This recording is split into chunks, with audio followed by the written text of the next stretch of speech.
Hello and welcome to Canvas, the Niger-Delta Roundtable, where I discuss the future of our region, humongously blessed with hydrocarbon resources. Every week, we give some time to reflecting on topics relevant to the development of the Niger-Delta and her people. This episode, no different. We're here once again focusing on how to take this region to a more promising future. Now, the podcast is sponsored by the operator of the NNPC, Renaissance Total Energies Ajib joint venture, Renaissance Africa Energy Company Limited, headquartered in Port Harcourt. Thank you for joining. I'm Adedayo Ilushakin. This episode is all about laughter and the business behind it.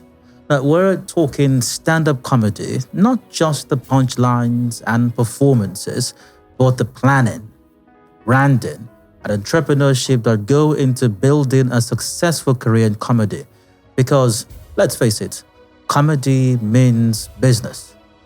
Now, from booking gigs and building a fan base to monetizing content, navigating the entertainment industry, comedians today are not just performers, they're producers, marketers, and CEOs of their own brands. Joining me is someone who knows this role inside and out. A talented comedian who's turned their craft into a career. We'll talk about the grind behind the glamour, the risks and the rewards of going solo, and what it really takes to make people laugh and make a living. So whether you're a comedy fan, a creative entrepreneur, or someone chasing a dream, this episode is packed with insights, inspiration, and maybe a few laughs along the way. Again, today the topic on Canvas is Comedy Means Business. And my guest is K.O. Baba. K.O. Baba is a multiple award-winning stand-up comedian. He is spontaneous, creative, and an entrepreneurial-minded entertainer with a degree in marketing.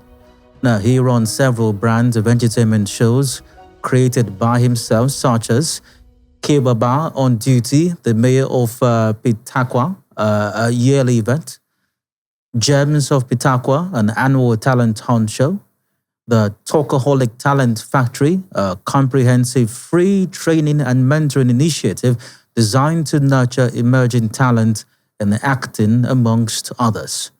K.O. Baba, welcome to Canvas, the Niger-Delta Roundtable. Yeah, happy to see you.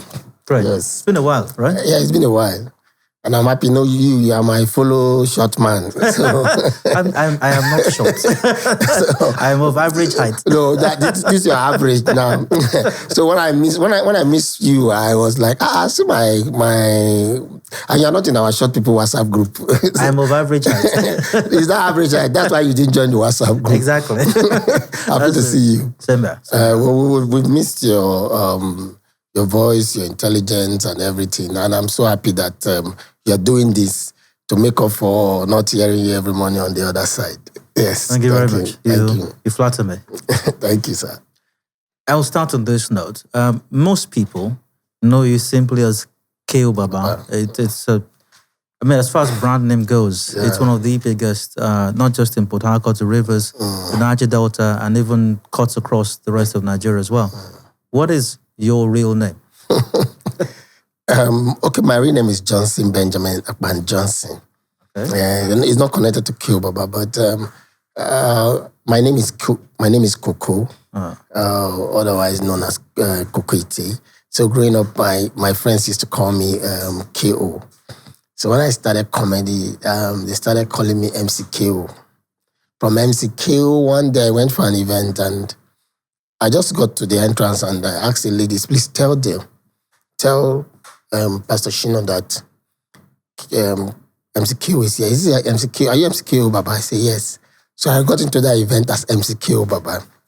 I came out from the event and I started answering MC K.O. Baba. With time, I removed the MC and I started answering K.O. Baba. That's so my real name is Johnson Benjamin Akpan Johnson. My real name, true Niger-Delta son. So let's start with, let's go back to the very beginning of your journey in comedy. How did it start? For us as comedians, we are not like musicians. I say most musicians know they want to do music. They're already singing. But for us, most times, I've met like 80% of my colleagues, they will say, "Nobody this thing I've been want to." If you speak to Dan will tell you he was just growing up wanting to do a couple of things. I started dancing, started talking. If you talk to Alibaba, you talk to a couple of persons, they will tell you. And then the same thing with me. I was hoping to be either a lawyer or maybe an economist. And that's what I was hoping. So, but growing up, I was working in a shipping firm. And because I was a radio boy, I just sit down, listen to radio. I was reading a lot of books. I read, from that point, I read all Ben Tracy book. I used to tell people this. My first book was Over the Top by Zig Ziglar. And then I started reading books. When the company was not existing, because I was reading books, I started talking to people, doing MC job. From doing MC job and small scale motivational speaking, I noticed that when I'm anchoring events, I make people laugh. So I started getting little MC jobs for free. They were not even paying me. Just come and see for me. And people say, you funny, you try, you comedian. I say, no, I don't be comedian. But I got to a point, I noticed that I was not just anchoring. People were asking me, please, can you make people laugh for 5 minutes, 2 minutes? And I'm not a comedian, but I was making people laugh. One day, I met my senior brother because he was very close to me. He was Godwin Jones. I said, I want to do comedy. I don't want to do this motivational speaking things. He said, no, why? These are answers to my questions. I said, okay. And then I came out fully and I declared myself as comedian. But that's not the funny thing. The funny thing is, I was like, I'm a comedian, but I was not getting gig. People were not inviting me. I was struggling to talk to some of the big guys then. Remember when I was trying to get close to Dan, Niger-Delta, a couple of these persons. And I tell young people now that I stayed for years without getting anybody. My name was not on anybody's bill. But I said, I'm funny. I started organizing my own event, and then I will invite these guys. And then they will come as my performing act. So when they sit down, I will start performing. And I said, well, you funny. No, say you funny like this. So I get my show, I will put you from that point. So my first paid job was 3,000 naira. One day, a friend in Sika, Christopher, gave me a gig. And we started negotiating and they paid me 3K. Man, that 3K was something else. But from that 3K, it has gotten like 300 and less than like 500 times better from that 3,000 naira. And I'm grateful. When was that 3,000? Long time ago, 20 years plus. Wow. At what point did you think, I can make a living out of this? I mean, it's one thing to, think, I'm good at this, or people tell you that, I think you're good at this, I think you can do this. But then again, there's a future to consider as well. Yeah. I mean, you've got to pay bills and you're getting older. Responsibilities are coming on. Yeah. Or at least you're anticipating those responsibilities. At what point did you think, I can make a living out of this? And what was that experience like for you? Okay. So immediately I started getting paid. I was getting 3,000, 5,000, 10, 15, 20. I would come back to 5, 10, 20. And I noticed at some point I got very busy. But then we had a conversation before now. Every comedian believes that you should anchor weddings. That's like, wedding is your sure plug for making your monthly. And I was getting very busy. A couple of my senior colleagues like Konkosa Africa, Holy Shrine, Dan, Angel, Kunle, Mudiaga, at that point were having that confidence in me and they were giving me referrals. So I had this understanding. I was making like 50 to 100K from this job and I'm only going out weekends. And when I was doing a full pay job, they were paying me like 20,000 naira. That means there is money in this thing. And that mindset was, there's money here. And every time I see an article about Alibaba, that AY, about anything comedy, and I know that I'm reading about the big guy, MC Abe. I remember reading an article about Teju Babyface. My head will be like, I will do this thing, there's money in this thing. I will do this thing. So that point where I was getting busy, the gigs were coming, little pay, but when you put them together, it was bigger than a full pay job that I had before then. I said to myself, I will put myself here. We'll come back to the business and monetary and finance part of things in a moment. However, when people in your industry, like yourself, do your thing.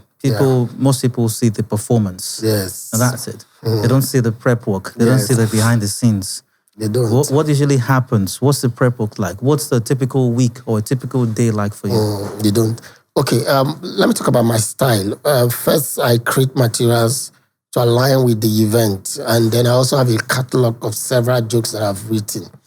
So when I'm going for a corporate event, I can pick 2, 3, 4, 5 jokes. And then I rehearse. A lot of persons don't do that. And I think it's faulty for me. But our rehearsals are not as intense as the musicians, of course. The prep is not easy most times. Most times it's not easy. For some other times it's not difficult because you are going to a familiar spot. You are going to a spot where there are no rules and terms and conditions. The standards are not too high. But for somebody like me that is, have a lot of corporate events, is always, you must prep, you must fine-tune, you must do that. So what we do most times, the way I do mine and a couple of my colleagues, I've also taught, most of my proteges are doing the same thing. There's a notepad you have in your phone. You open a notepad. So for the event, you now have to type and list out the jokes that you want to perform. Most times, I do this almost every time.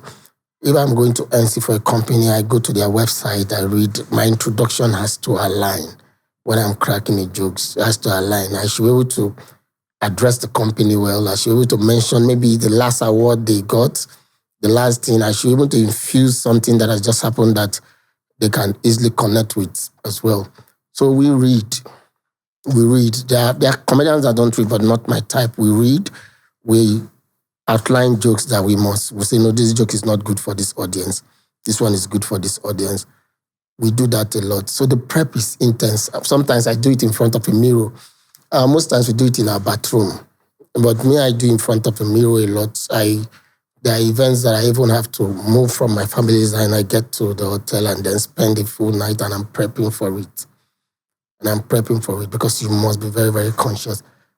For stand-up comedy shows for us, that is the easier part of the job for us because we just have our materials and we can just go on stage without too much preparations. But what we do sometimes, like I do sometimes, is if the comedian has a show, Talking Drum just finished a show. The title of the show was I've Never Cheated on My Wife. So when you're building your materials, you want to align with the title of the shows sometimes. That's the easier part of the job for us. But the most difficult part is the prep. You must read a little, not too much. You must outline your jokes. You must be very sure of the words you should not use. If you have been asked to be the compare, you must pronounce the names and note the names you cannot pronounce and send it back and say, name number 5, number 8, pronounce it with a voice note and send back to me. I do all of that. Very quickly, still on the issue of prepping. You mentioned rehearsing, and you mentioned that even though it's not as intense as what musicians or artists may have to do, it's still a lot of work. Yes, a lot of work. And you mentioned some comedians don't do it, but you do it, and a host of others do it as well. Yeah. Now, while comedy might be a business, it is funny business. So for something with funny business, with I don't want to call funny money, but much more than yes, so, the money. Sometimes you get the money that will make you laugh and happy for months. Yes, I've done a 5-minute gig for millions. Wow. Yeah. So maybe I should change my career. No. We are too many already. Well, I thought the sky is very wide for everybody to fly. Yeah. Okay. So what would you say is the one most significant reason why a comedian needs to rehearse before performance? Yes, very important. It improves your confidence and you have clarity. You understand exactly what you're going there to do. Yes, because I'm a very spontaneous person. Sometimes, that spontaneity is key. You go on stage, you do a couple of things, you're spontaneous. But when you go with a script in mind, when you go with your materials, I will say this first, I will leave with this. I do that. This is my intro, this is my outro, and this is what I will do when I get to this point. It builds your confidence. It helps you. And There are also a couple of times you get into the atmosphere or you study the audience. I need to change this. We are open to that as well. But prepping helps you, builds your confidence, help you. You're not beating around the bush because already you're prepped for it. And that's important. I recommend it. I tell comedians, please prep. Know what you want to say. If you don't want to say anything, don't go there.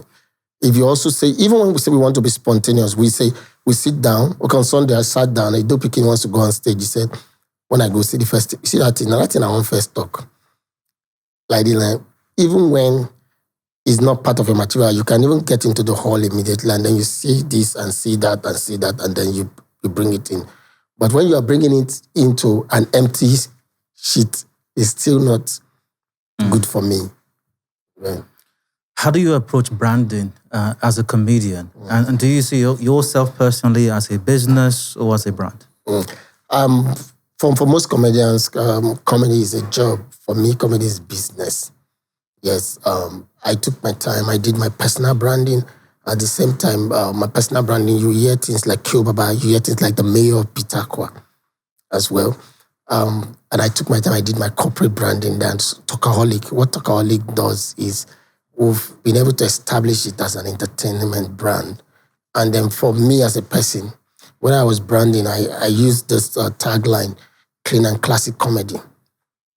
So when people sit on a table, they want to make decisions, they want to bring a comedian, they say, we need to find comedian who can abuse people. We need to find a comedian who can talk dirty joke. Somebody will say, we want person who clean jokes, classy jokes. And I've pushed the narrative that my kind of comedy is clean, it's classy. They will call my name on that table.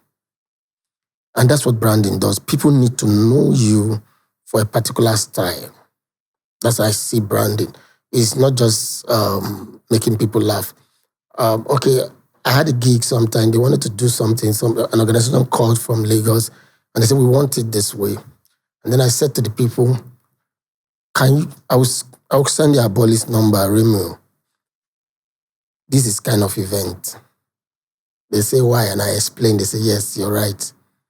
Because over time, Romeo, there's a way he has pushed this brand, and then you can know that this guy is a rasmata. Like if he gets on the stage, he will shout, scream, do everything, give you the hype, and he will making you laugh back to back as well.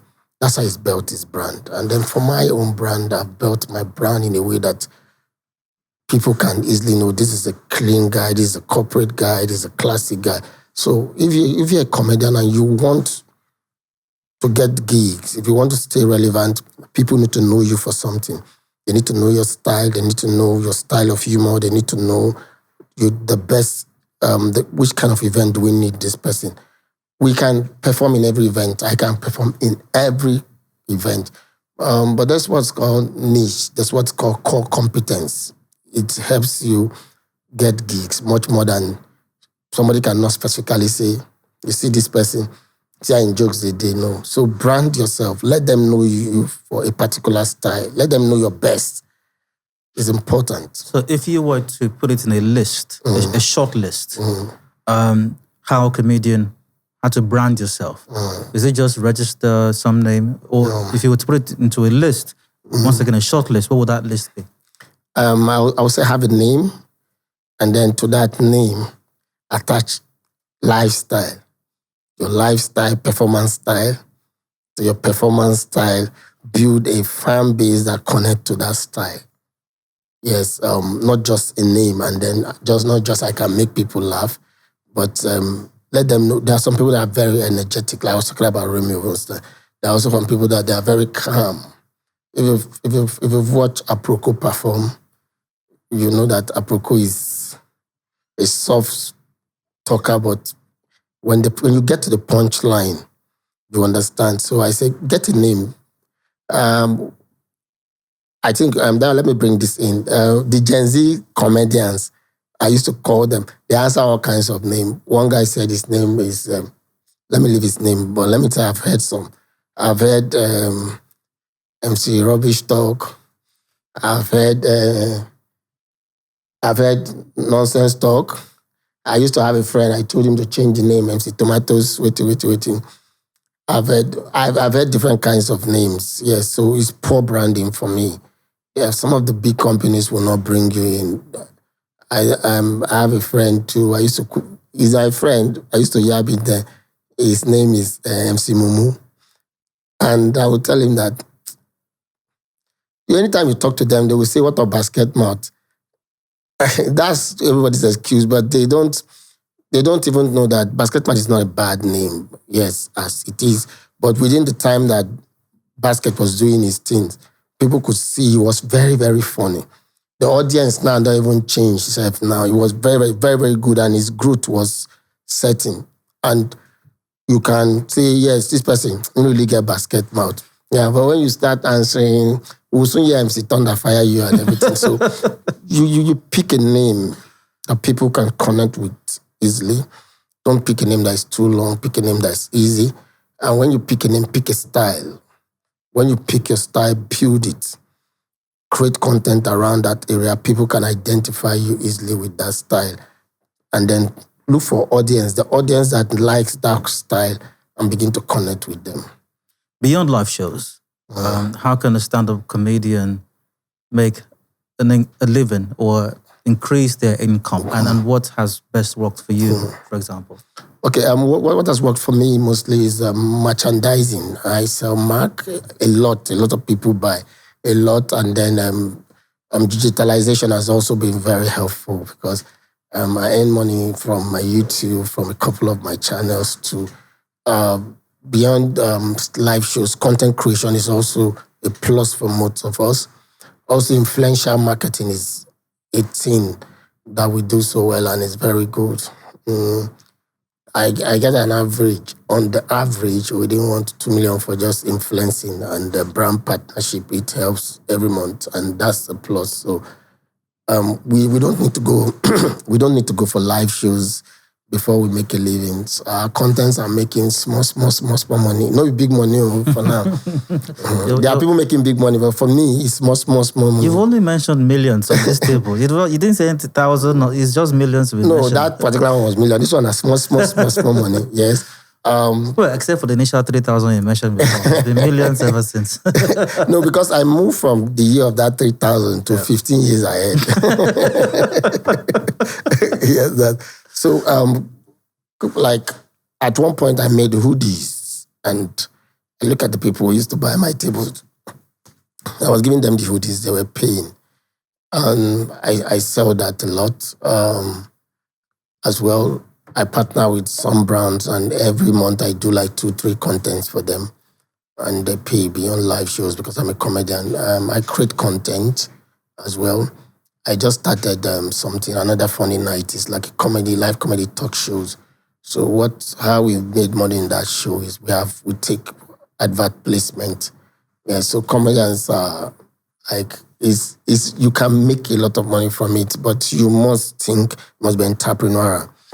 You must not just see comedy as a job, see it as business. And business is putting together ideas, resources, looking for opportunities, creating possibilities for yourself, and all of this will work magic. I would think an integral part of your business would be, you have contracts, you have negotiations, you have bookings. Yeah. How does a comedian, or you, once again, for example, handle all of that? Do you do it yourself? Do you have staff, a team working with you to handle this? I have staff, 11 staff for now. I have an entertainment lawyer, most important things from when you sign a contract. In fact, this evening, I'm signing a contract with the company at around 6 p.m.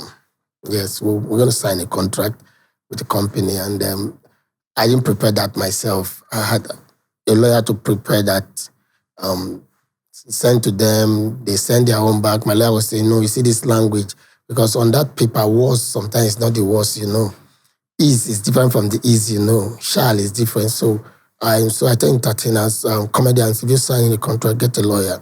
There's no two ways about it. Get a lawyer. So I have a lawyer. I have 2, not just 1. And they help me prepare my contract. They help me. Then for bookings, I have a management team. Yes, they handle bookings as well. Most times they handle the negotiations. Funny thing for people around this our region, most times when they call you and then, because my manager will get to you, they just say, Why they talk to you and I won't bring manager in? That's our biggest challenge. Is it not you again? Not you again. My I know, guy. my guy, yes. And that's the wrong mindset, I tell people. But most times I say, just speak with my manager because it is important for you to know that there are schedules. I have to check. Just like when you called me, I had to call back. Please check my Saturday. Is it like, we've spoken around 12. So they check my Saturday and I noticed I have enough time to meet up my next kid. That the Saturday is good. If not only me, they do all those things, I go one out. So I have people who handle my bookings. I have people who handle contracts. I have people who handle even up to wardrobe. Yes, the way entertainment was built for every musicians, actors, models, comedians, yes, it was built for shared success. That's why you can see Davido is moving with 20 persons. People are saying, too plenty. You find out right there, there's a hype man, there's a DJ, there's a road manager making sure that they hit the road. There are bodyguards. There are bodyguards. There's a wardrobe person. Sometimes it goes with his hairstylish. So every damn thing there. That's how entertainment was built. Entertainment was built so that you can focus on the creative part, while content and creativity is your thing, because that's key. Somebody should handle booking, somebody should handle contracts, somebody should handle payment, somebody should handle wardrobe, somebody should handle that's how. I don't have all this for now. Yes, but I have people on my payroll. You mentioned 11, right? Yeah. Now, we have to go for a break shortly. However, that young comedian who is starting out now, who is already anticipating his own, maybe he's collecting 3,000 now as well. He wants to fast forward that 15, 20 years down the line. But he's collecting his 3,000 now. How does he get all this booking person, 2 lawyers? You don't need it. When you start, you don't need it. I think I stayed for years before I had my first manager. It's not a wrong thing to start with a manager, but when you start, you just need one person doing so many things. Yes, the content person, the one person should handle your content, your bookings. That one person must multitask because you're not earning too much. Now, when the person is working and your career is growing and you're also working, you can add one. So that's how I started. I had one manager. We worked for years, and I had another one replace that one. Then at some point, I said, this manager put me again with one, so I employed 2 ladies. I said, every of my business online is you. You handle the social media and this, and then another one, everything offline. So she was handling bookings, going for errands, go and check this and everything. Then we got to a point where when I wanted to do Mayor Pitakwa at Aztec Outcome, it was a bigger event. I now said, I want to employ people to join me in that event. I don't want volunteers. So when I finished the event, I said, no, let me retain most of these people. Then we got to 5 like that. So if you just start in your career, you don't need it. Now, your first manager too, I said, that's the power of, that's what they call family and friends. Find your friend that has knowledge, that loves you so much, is always around.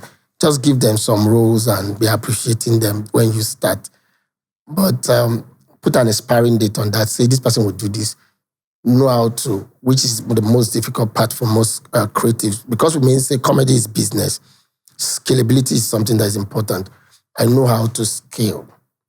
In September, I'm going to UK with some of my friends. We just came together, 4 of us, and we decided to partner and do a gig in UK. And then I said, I'm going to UK. I want to spend 3 weeks, study that market, move around, ask questions. So my next level is I want to begin to break into that space. Not too many big gigs, small gigs. Prepare a 60-minute set. Have 2-3 comedians to do opening for me. Go hit my 60-minute set as well. Because I think, nah, that's the time. So when I started, So when you start the same thing, do it alone. And then bring in one person to help you. And when you get to a point, turn down one person, have a deal. I will give you 150 every month. Or every time I go show, I will give you 10%. When the money increase, add one to that one again. You don't even need more than 3. The reason why I have this big, because I do a lot. Yes, so you just need 3. Somebody on managing your content, your digital aspect of your career. help you gain digital transformation is important. Yes, somebody helping you handle your logistics, and then somebody being part and parcel of your creative life. I have a creative director. Baba, we joke you won't crack today. What of that joke will crack for a year? If you add a year, if you do this 1 year. So 3, that's max. That's what you need. Let's canvas the Niger-Delta Roundtable brought to you by Renaissance. I have the distinct pleasure of speaking with comedy entrepreneur extraordinaire, K.O. Baba. We're discussing comedy means business. We'll go for a break. We'll return shortly. In the heart of our journey, where the sun touches the earth and the wind whispers through the trees, a new chapter unfolds. A chapter where energy illuminates more than just bulbs. It lights up minds. A chapter of unity, a coming together with a common goal to energize futures and illuminating lives. In classrooms, young dreams evolve, inspired by the promise of a brighter tomorrow fueled by available energy. Small businesses flourish, becoming seeds of prosperity. Energy that empowers and is catalyst for growth and change. The future is energy. So, let's light up the path to a sustainable future together. Energy for you, me, and the world at large.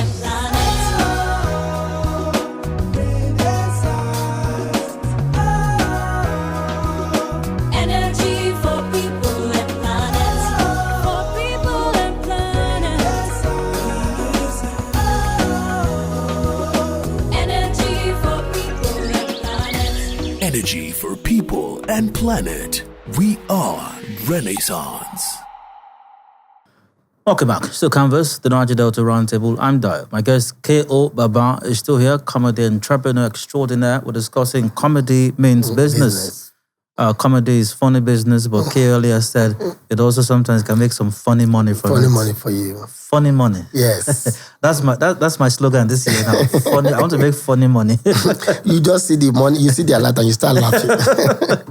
Welcome again. Great to have you here. Yes, thank you. Thanks for having me. In the earlier stages, now I don't know if we want to go back to the 3,000 naira days. I won't stop. I won't leave that one alone. Even after this, I'll keep mentioning it. But what were some of the mistakes you made business-wise that you learned from and pitfalls? Once again, business-wise. Okay. I started organizing events early. Yeah. Okay. Not early. At some point, just I said to myself, nobody was hosting me. They need to see me well. I go to people back and I perform small. They need to give me a chance. They almost turned me to introvert. So I started. But when I started, I was having too many losses because I was just doing things like I was rash. I didn't understand a couple of how to tie some bolts and lose some knots when it comes to event. So most of the events I did, I finished this event and I was getting indebted. You can see my outstanding. Today, yes, I have a slogan now. I used to tell, when I talk to my proteges, I said, when you don't get profit, you will get problems. Because I remember my past, I finished, there were too many problems here and there. And that's because I was not interested in who is holding my money. I figured print ticket, I need to count them. I need to stamp them. Until I did one particular one and then they stole my ticket. I never turned, I never sell it in hold on full and everybody was coming with tickets. I don't know how it happened. That event I brought away, it was like my breakthrough event. And I was like, mad, man, what is this? Yes. So I learned it the hard way. And when I started, I used to take a lot of loans when I want to do shows. So because I was taking loans, interest loan, they would tell me, they would give me 300, 500,000. I will pay 30%, 40, 50. I will collect the money. And sometimes before the event, the money don't accumulate times 2 months. And when I finish the shows, I will not be able to pay. So I got to a point now that I know that you don't need loans. You need to do event with savings and sponsorship. Get people to sponsor your event. Today I do a comedy show, the biggest in Port Harcourt, 5,000 plus. In fact, the last 2 editions, the hall was few people were standing. What we did, we brought a DJ outside and set games. And the DJ was playing with certain games. Some people didn't even bother themselves. So last year, people came there. They just came for the outside games and networking and pictures and everything. And see, as big as EUI Center is, I think my event, by the grace of God and good effort, is the event that has been able to shut down that hall again and again. So I learned it the hard way. Now I make profit. Then I didn't make profit. Then I had another mistake. I don't want to say I would have gone to Lagos, but see this mistake. So when I started, along the line, there was now phone come inside the picture. I don't used to post my content online. I would say, then go copy my joke. I did it for years. If I go somewhere, you video me and you post, and please take that thing down, then go copy my jokes. So that was one of my worst mistakes, the fear of losing it. And yet, you were losing much more. The fans, the people that would have known you, maybe the patronage you would have gotten, because you're afraid that they will watch your performance. And you are afraid of just 1%. You know what they fear? My colleagues. I'm afraid that my colleagues will see my performance and they will take my joke and perform, forgetting that my colleagues is less than 1% of the audience that will even see that performance on Facebook. See that 2 mistake? If I had not going to Lagos then, that's not a mistake again, because God kept me here in Niger-Delta, and I'm the entertainer that has the highest number of proteges, not just as comedians. I have musicians as part of my community because I run Tokolic Talent Factory. And I fund some people their career. I give back a lot. So going to Lagos, no fully again. If you ask me before, I would say, no go Lagos before. These are my 2 mistakes. How do you balance staying funny and being financially sustainable as well? Especially now that, trends are moving like this. And there's a lot of sensitivity now as well. And it's not just Niger-Delta or Nigeria, it's a global thing. You now have even internationally acknowledged comedians being attacked. Dave Chappelle has experienced that a couple of times, others as well. So how do you balance it? Staying funny and ensuring that you are still getting your funny money? This is the most difficult question. Okay, nobody's attacking us. We only have 1 or 2 for social media bashing. And some days our performance are not top notch. They're just normal. Some days it can be below normal. And yes, but for me, it's being able to evolve and also having the confidence that you need and keep your eyes on the business. Because if you stay funny, you keep getting the patronage and people keep paying you, you definitely make the money you need to make. But let me be honest with you. This is very important. The things we say now, or let me start from way back, there are jokes that I said in January. In June, we say that nobody will laugh. During the elections, we had a lot of materials, and the trend has changed after election. During election, I used to crack a joke about "Ayu Must Go" by the then governor. And I go to event, we say, "Ayu must go joke, abeg, Ayu must go joke." So we've passed that time, and nobody's asking for "Ayu must go" again. Yes. So that trend will change. So immediately you look out now, there's a coalition happening now. So some of us will create materials in line with this new ADC. For coalition, we'll create materials with some of the trend now. So what you do with staying funny is you must evolve. You must be honest with yourself. There are materials that are evergreen. You can say them over time. And then there are materials that are seasoned. They come with times and season. So if you stick to them, you're not making sense. During the COVID, I had some contents that were trying to educate people about COVID. They were funny, but very educative as well. But I got to the point after COVID, they were not necessary again as well. So in staying funny, the first thing I would tell you, please evolve. It's very important. Be honest with yourself. The joke might be very good, but when the joke don't pass, even you will feel like the audience, the body language, the response. When it's expired. That's expired, you will know. So you look for something. Sometimes too, there's something we do. We take a name and replace a name. There's a joke you said you were using Super Eagles. It's got to a point you should put Manchester United there as well. So we do all of that. We can change them. That helps. That's with Manchester United, yeah. That's my club. They are breaking our heart. And because if you don't do this, you will not be financially stable. You will lose out. Have you ever turned down a gig for business reasons? And what factors do you consider when you're accepting a gig? Okay. First, if you call me for certain events, I ask you venue. I ask you a lot of questions as well. Yes. Because you said business reasons, let me focus on business reasons. The business reasons is why I don't know which part of the business reasons. No, whatever constitutes your business for you. I don't know which part of it, but we cannot deny the fact that when we talk about the pay, that's business reasons. Very important. It's my testimony that I've turned down gigs that were over $1 million and they still didn't match me because when I weigh them with the client, I feel no, they can do better. And then I will leave the gigs just for business reasons. I say no. I've also had events I feel that they will not align with my brand. I don't want to call them for political reasons. Yes, I've turned them down as well because I don't want people from any side to see me anyhow. I'm very courageous. I'm very bold. I've turned them down. In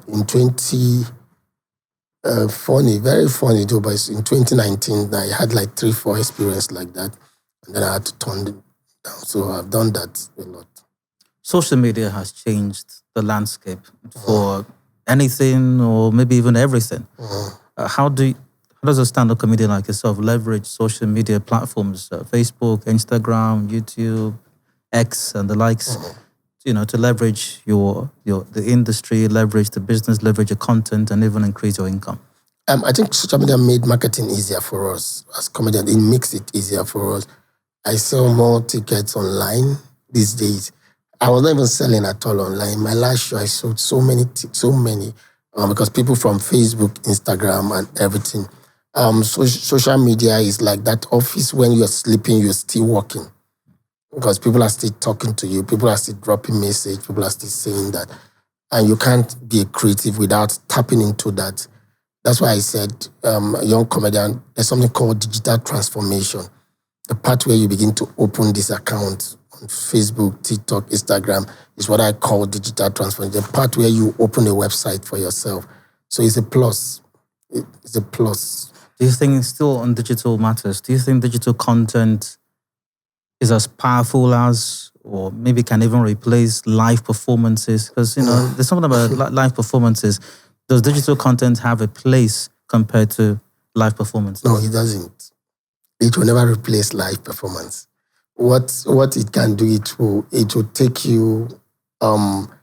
We used to do shows and they are streaming the shows, or sometimes when you finish, you edit and stream.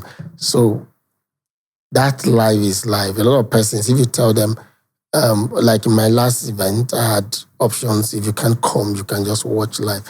A lot of persons still, I didn't even sell anything.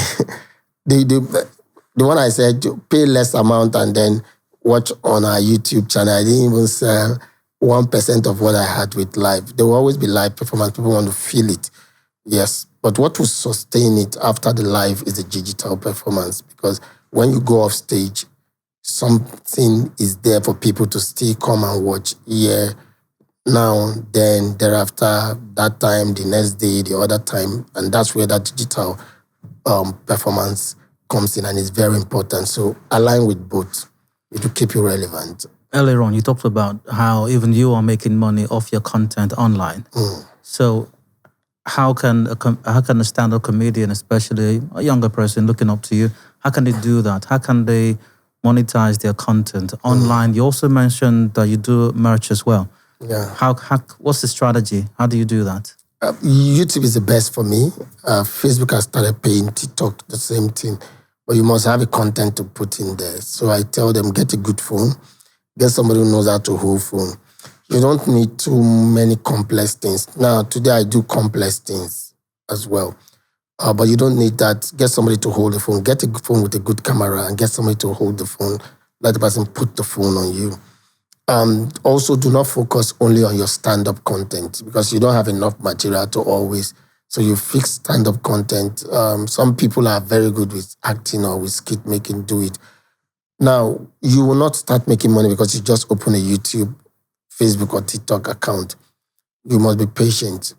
In this industry, instant gratification is one of our biggest challenge. There is a threshold or there is a number you must achieve before you get monetized. But even when you get monetized, it's still going to take you months or years for you to start making the kind of money that you are thinking of. So that's where consistency comes in. So open this account, get the phone, start posting the content, be patient enough. It will happen. When it happens, you achieve much more. I'm sure. The Niger-Delta is replete with talent in every space, in tech, you name it, in the creative space, in the arts and all of that. So I'm sure quite an impressive number of young, upcoming stand-up comedians who look up to you. You said that with some of the things that you do, you mentor and you also finance even some of them. Now, for some of these upcoming ones, what advice do you have for them? Because everybody's told them that they're funny. Family members have told them they're funny. Friends have told them they're funny. But they're thinking, I'd like to go from 3,000 to millions. How can I do that? What advice do you have for them, rather? Start. First thing. Every star must have a start. Start. When I started comedy, this guy, years ago, I started then, I was still in my early stage. They used to say, this guy funny. I've told you before, follow me, let me this thing now. If funny, you see when they come out, they can't talk. Start. Every star must have a start. So the first thing is start. When you start, don't put too much expectation on yourself. Don't expect too much. When you start, some persons will not laugh, some will laugh. Find out. And for comedians, I must be honest. My friends say it's a bad way to teach them. I must be honest. You can start sometimes not with your materials, it's with other people's materials, but do as I did. The first time I ever did stand-up comedy was Yauna Bumani's material. I started with and I ended that same set. I end with the one where I create and I sign out with my material and people laugh. Yes, it's understandable. Even musicians, most times they start singing in the band. It's not their song. And with time, but when they want to become recording artists, they are recording their songs. So I tell them, start. Now, when you start, there's something called staying power. Stay in it. Because in this industry, if you take break, you never break through. Whether you're having gigs or not, whether they are clapping for you or not. I have one of my proteges, people complained that it was not funny. For people, this boy, I left him. I had 2-3 people call. If I mention his name, Jason is his name. As I speak to you, he's among the very best in this city. Ask people, say mention 5 funniest comedians in Port Harcourt, they will call GSN. They will call him, you'll see him. But I remember having him perform 3, 4, 5 times and people will complain about his performance. Because of staying power, he stayed. The next thing I want to beg you, please socialize is important. You start, you stay, you socialize, meet other comedians, go to events, meet people, tell them you're a comedian. As you tell them you're a comedian, beg for 1 minute, beg for dinner. If you keep socializing and meeting people and they are giving you opportunities, the last S, seriousness. Be serious about this. Seriousness is what brings greatness in this job. When you're paid to MC a wedding, be there. When you're paid for stand-up, be there. When you're paid to perform, crack the joke well, make people laugh. People pay you well when you keep doing well. I know I'm talking to young comedians. You see this Niger-Delta that we have, it's too blessed. We have about how many states inside this region? Even if you make money alone from this region, you make money people that are traveling and not making. But take a small. We all of us ID money. You are allowing people who are doing crime to show you big money. But that crime, they are crying in secret. Don't do crime. Unleash your creativity. You will make money, so much money. Just follow this, my principle. Start, stay, socialize, serious. Then you make funny money. Funny money. And on that note, we wrap up this edition of Converse to Niger-Delta Roundtable. We've discussed comedy means business. And not many people, if any at all, know more about the business of comedy than my guest on the podcast today. Thank you K.O. so much. Baba, it's been a pleasure. Thank you so much for your time. Thank you so much. Thank you for the great work that you're doing as well. Yes. Before I go, I was going to ask you this. I almost forgot. What other projects, what projects are you working on currently? Okay.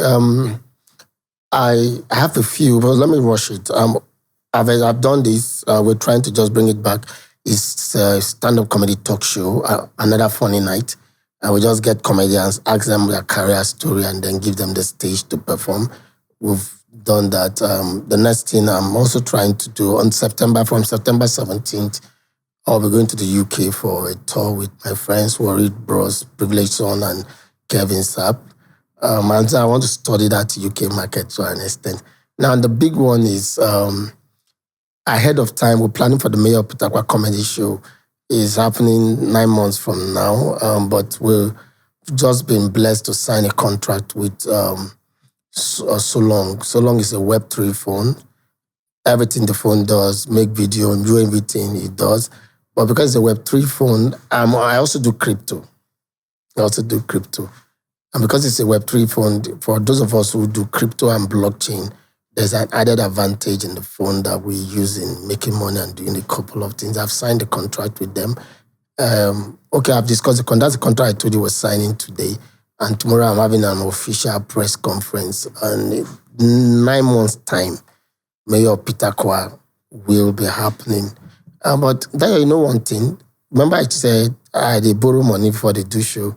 So now I do event and corporate organizations give me so much money for it because I stay, I socialize, and I'm serious for the job. So I was not giving anybody the wrong advice. Last year, I had some companies that we negotiate and I was not comfortable, I left it. Now, I want to do event and I want to make 10 figures as profit. So my contract with Solong, influencing for Solong Web3 phone and having them as partner is the next big project. And I'm going on for like 12 months. I will be pushing that. Right. Funny money. Yes, funny money.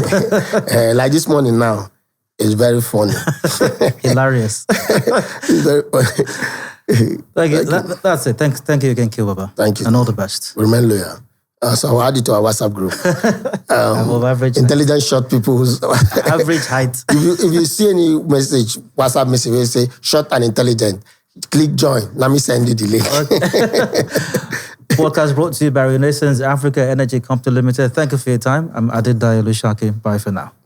And next is my guest, comedian, entrepreneurial extraordinaire, K.O. Baba, performing a short set. Okay, so my name is K.O. Baba. They call me the mayor of Pitakwa. This my advice because it's important. I don't like self-pity. I remember growing up, because I'm short, people they see short height as disability. Can't they pity me? So I know girls can just see you these days. This is I remember when I was trying to get married. You were talking to a girl, she would just look you, I don't like that self-pity. Yeah. But until the day I had an experience where somebody was trying to stone me with his slippers, it didn't pass my head and hit one tall boy for back. Now I know that God has a plan for me. I don't like self-pity anyway. You know that Arabs came to my house one time like that. And I was lucky I was the only one in the house. My wife went for youth service then. They mashed door, bam! With the fear, because I was shaking, I was shivering. Who is here? Who is here? I enter house. They saw me on the bed. They went to the first bedroom. Where's your father? I said, no, but where's your mother? They checked everywhere. Even because of the way I'm small and short, the robbers, they were sympathizing with me. That day, your papa didn't leave you come out here? I said, yes. Only you did this. Robbers asked me, you don't chop? No. Robbers gave me 3K. I will not forget that. So imagine if I was tall. The one what the robbers would do for me that day. So I don't like self-pity. The other thing I don't like people who knows how to. Now just copy did their head. I don't like those set of people. I met 4 girls one day. I asked one, what's your name? I want to say Maureen. I said, what's your name? I want to say Irene. What's your name? I want to say Catherine. The last girl, I know that girl, Ekutos. Because she heard rain, she won't do too much. I said, what's your name? She did think, she don't know when you tell me, say, my name is Urine. Now, do you know that urine means peace? My master was very peaceful when they born me. I hate people who know that. The third set of persons that I don't like are people who don't know how to speak English and then they are trying to impress who they should not impress. I was in the supermarket one day. One lady, they've wasted time and she wanted to tell her mother, let's go. No, he said, Mommy, let us left. Have you seen one like that? Have you seen 2 Ajabo they sit down like this? My friend got last, I'm pressed. Let me go and depress. They speak all kinds of your English. I didn't know that this place is supposed to be called elbow. Until the day we want find girl, knock on for door. I said, sorry. I said, what's up? I just hit my spinal cord. But no matter what, please leave self-pity. Don't copy anybody. Don't struggle to impress anybody. Just be yourself. Be like me. Short, intelligent, and confident. I love you.